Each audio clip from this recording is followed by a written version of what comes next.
লেখিকা সঞ্চিতা চক্রবর্তীর চেনা অচেনা। অ্যাক্সিডেন্টের পর সত্যব্রতর জ্ঞান আসলো যখন, তখন পূবের আকাশে সবে রং ধরতে শুরু করেছে। অতি কষ্টে চোখটা খুলে অনুভব করতে পারল সারা শরীর এ অসম্ভব ব্যথা। হাত পা নড়ানো যাচ্ছে না, গলায় যেন 7 জন্মের পিপাসা। ধীরে ধীরে কোনো মতে চোখটা খুলে বুঝতে পারে একটা বিশাল ঘরের মধ্যে সে শুয়ে আছে। ওকে চোখ খুলে একটু নড়াচড়া করতে দেখে এক অচেনা মোটাসোটা ভদ্র মহিলা মুখের উপর ঝুঁকে ভালো করে ওকে দেখতে থাকে। সত্যব্রত চোখ দুটো আরেকটু খুলে বোঝার চেষ্টা করে ওটা তার বউ মিথিলা কিনা।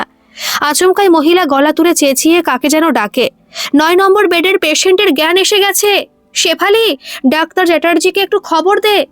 সত্যব্রত ততক্ষণে বুঝতে পেরেছে যে ও কোনো একটা হাসপাতালের বেডে শুয়ে আছে।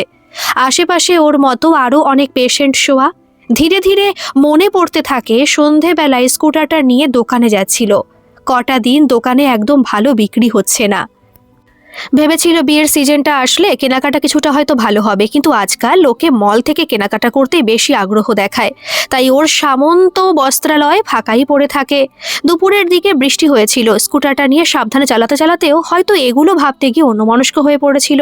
আর তখনই উল্টো দিক থেকে আসা একটা গাড়ি জোরালো হেডলাইটে ওর চোখটা যেন ধাঁধিয়ে গেল।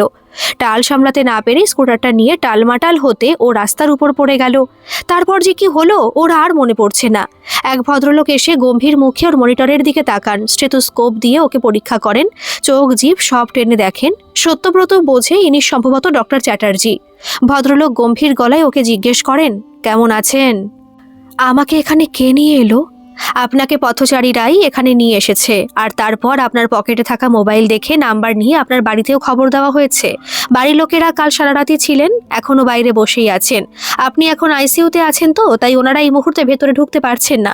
তবে হসপিটালের পক্ষ থেকে খবর দেওয়া হয়েছে যে আপনার জ্ঞান এসেছে। একটু পরে আপনার স্ত্রীকে ভেতরে ডেকে দেখানো হবে।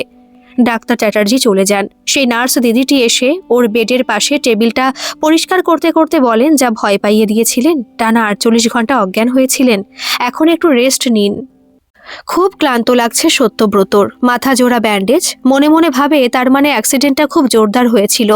চোখটা বুজে সেই সন্ধ্যের দুর্ঘটনার মুহূর্তের কথা আর একবার মনে করার চেষ্টা করেও শুধু গাড়ির জোরালো হেডলাইটের আলোর কথাটাই বেশি করে মনে পড়ছে। আর যতবার মনে পড়ছে একটা ভয় যেন পায়ের পাতা থেকে শিরশিরিয়ে শরীরের উপরের দিকে উঠে আসছে।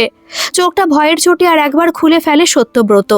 একা থাকতে ভালো লাগছে না। শুয়ে শুয়ে ভাবে এরা নিশ্চয়ই একটু বাদেই মিথিলাকে ভেতরে আসতে দেবে, কিন্তু ডাক্তার যে বলল সারা রাত নাকি ও হসপিটালে ছিল, তাহলে বাচ্চা দুটো কার কাছে আছে? নিশ্চয়ই মিথিলার বাপের বাড়িতে বাচ্চা দুটো রয়েছে। এমন বিপদের দিনে কি আর দাদা বৌদি মুখ ফিরিয়ে থাকতে পারে? তা সে যতই স্বার্থপর হোক না কেন। ধীরে ধীরে ওর সবকিছু মনে পড়তে থাকে। সামন্ত বস্ত্রালয়, ওর সে পুরনো, বহু পুরনো লাল রঙের স্কুটার, টালির চাল দেওয়া 3 কামরার বাড়িতে মিথিলা আর 2 ছেলে নিয়ে ওর ছোট্ট সংসার। বাড়ির গেটটা খুললেই বা পাশে অযত্নে হয়ে থাকা ঝোপ, ঝোপের পাশে তুলসী মঞ্চ, সব মনে পড়তে থাকে। বুকটা ধীরে ধীরে ভরে যেতে থাকে মানুষটার। ওই তো মিথিলা ঢুকছে, এলোমেলো উস্কো খুস্কো চুল, চোখ মুখ বিষণ্ণ, খুব কান্নাকাটি করেছে মনে হয়। সত্যব্রত মনে মনে হাসে। রাত 10টায় বাড়ি ফিরে চা দিতে বললে মুখ ঝামটা দিয়ে এই মিথিলাই বলতো, পারবো না, যাও তো, দেখছো ছেলেগুলোকে খাওয়াচ্ছি। এখন রাত দুপুরে ওনার জন্য চা বানাতে হবে, গ্যাসটা জ্বালাও, নিজে করে নাও। আরে দোকান থেকে পরিশ্রম করে আসলাম, ফিরে এসে বউয়ের হাতে 1 কাপ চা পাবো না? দোকানে তো সে বসেই থাকো, বিক্রি বাটা তো আর হচ্ছে না তেমন। কত করে বললাম দোকানটা বিক্রি করে আমার দাদার সাথে মাছের ব্যবসায় নেমে যাও, তা নয়, বাবার তৈরি করে দেওয়া দোকান উনি বিক্রি করবেন না। শুধু শুধু গোটা সন্ধেটা বাইরে ফাঁকা দোকানে উনি মাছি তাড়িয়ে ফিরলেন। এখন আবার বলছেন পরিশ্রম করে ফিরেছি। যাও তো, নিজে যত পারো চা বানিয়ে খাও। আমার হাড়মাস ভাজা করে খেলো লোকটা। সেই মিথিলা কয়েক ঘন্টা সত্যব্রত চোখ বুজে থাকলে নিজের চেহারার কি হাল করে ফেলেছে।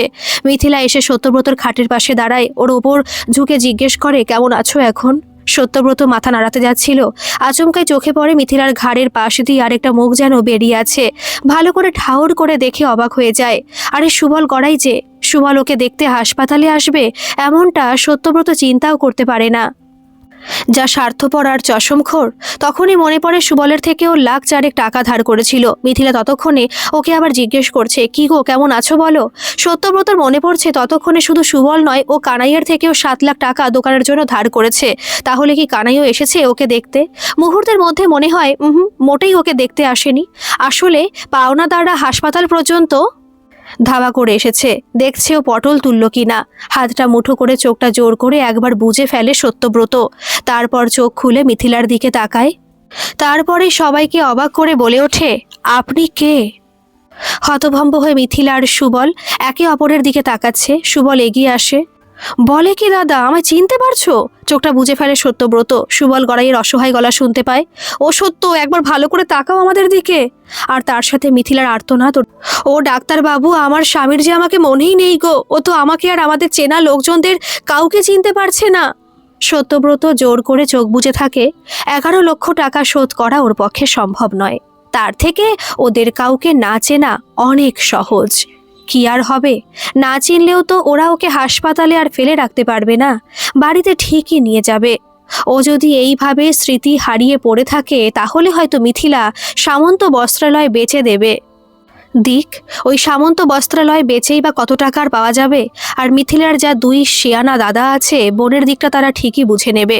ওই দোকান বেচার টাকা থেকে কানাই বা সুবল 1 আনাও যে শালা বাবুদের টোপকে বের করতে পারবে না, তা সত্যব্রত হাড়ে হাড়ে জানে। একটা কথা মনে করে এই চূড়ান্ত চেঁচামেচির মধ্যেও সত্যব্রত স্বস্তির নিঃশ্বাস ফেলে। ধারের তেমন কিছু লিখিত পড়িত কাগজপত্র নেই। সত্যব্রত এর আগেও এদের থেকে টাকা ধার করেছে, আবার ফেরতও দিয়ে দিয়েছে। তাই ওকে টাকা দেওয়ার সময় কোনো কাগজপত্রে লেখাপড়া ধার এরা কোনোদিনই ধারেনি। আগে যখন সামন্ত বস্ত্রালয়ের রমরমা বাজার ছিল, তখন এই সত্যব্রতর বাবার থেকে সুবল বা কানাই কতবার এমন ধার করেছে।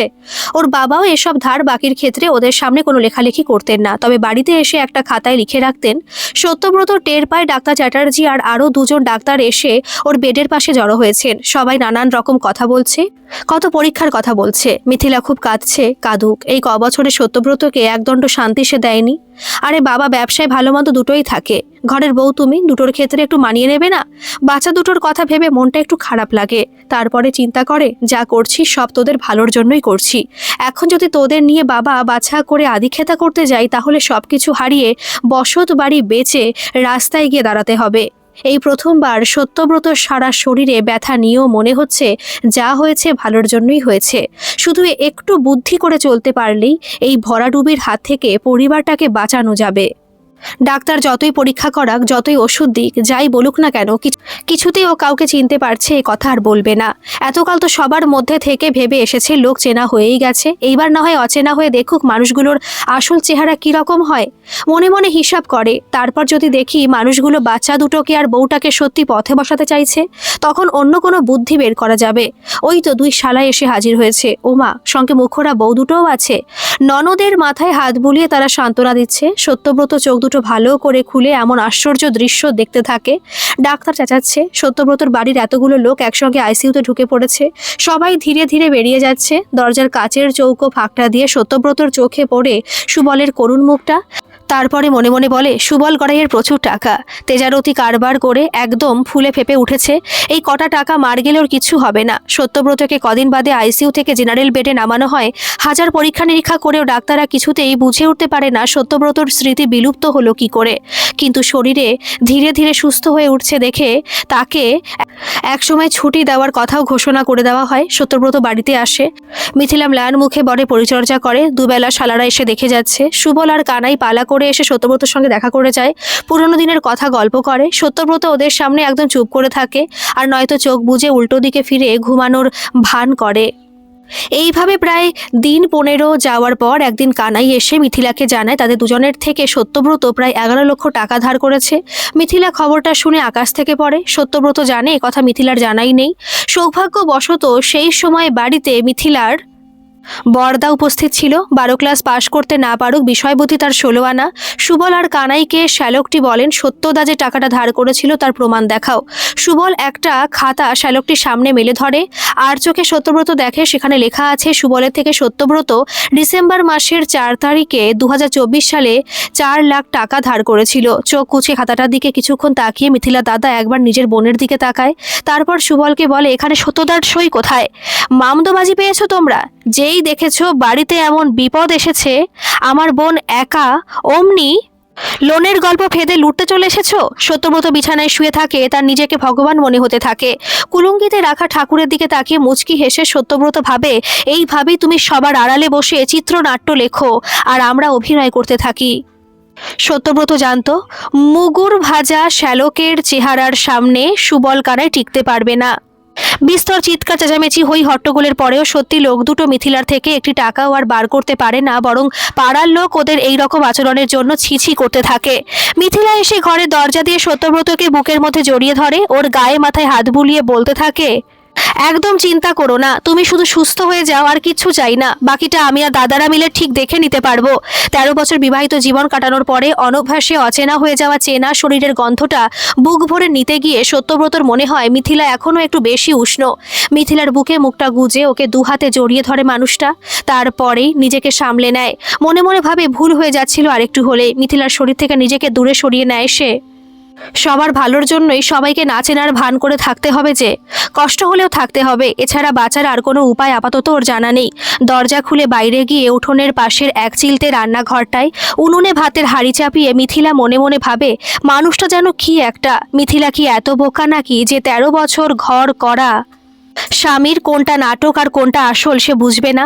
বাইরের লোক না হয় মানুষটাকে সেভাবে চেনে না, কিন্তু এইভাবে মিথিলার কোমর জড়িয়ে ওর বুকে মুখ গুজে গভীরভাবে নিঃশ্বাস নিয়ে যে সত্যব্রত চিরকাল স্বস্তি বোধ করত, সেটা ওর থেকে ভালো আর কে জানবে? তারপরেই ভাবে, কিন্তু থাক, মানুষটা পরিবারের ভালোর জন্যই এত কষ্ট করে যখন অচেনা হয়ে থাকতে চাইছে, তখন ও যে বরে নাটকটা ধরতে পেরেছে, এটা বলে তার সাধনা মিথ্যে হয়ে যেতে সে কিছুতেই দেবে না। মনে মনে বলে, যতদিন না তুমি নিজে থেকে আমায় চিনতে পেরেছো বলবে, ততদিন আমিও মুখ ফুটে কিছুটি বলবো না।